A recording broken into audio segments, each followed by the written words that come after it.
45-year-old Captain William Bryan and his crew, including 22-year-old assistant stewardess Alice Bettridge, passed through Detroit on December 1st at 11:30 a.m.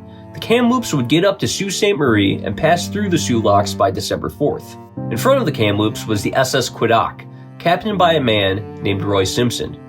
Unbeknownst to the crews of the Kamloops and the Quedagh, a second, even more violent storm front was about to thwap Lake Superior, dropping the temperature to 40 degrees below zero with at least 60-mile-an-hour winds, which forced the Kamloops to travel through what was technically classified as a bomb cyclone. The Quedagh and the Kamloops were trudging through Gitchagumi on Tuesday, December 6th, still heading for modern-day Thunder Bay, Ontario. They made it across Lake Superior and all the way to Isle Royale. There had been a history of ships trying to find shelter on the island during storms, but with this being the last run of the Great Lakes season for these freighters, it seems that both Captain Bryan and Simpson wanted to complete their duties for the year and get back to their families in time for a cozy Christmas season. A man named Victor Latham, who was only 21 years old, was the wheelsman for the Kamloops and had a 5-month-old baby at home.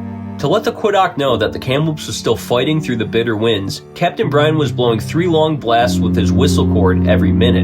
Above the engine room, where T.W. Verity sat, Assistant Stewardess Alice Bettridge and Head Stewardess Nettie Grafton were holding on in the ship's galley. This was Nettie Grafton's last voyage as a stewardess on a Great Lakes ship.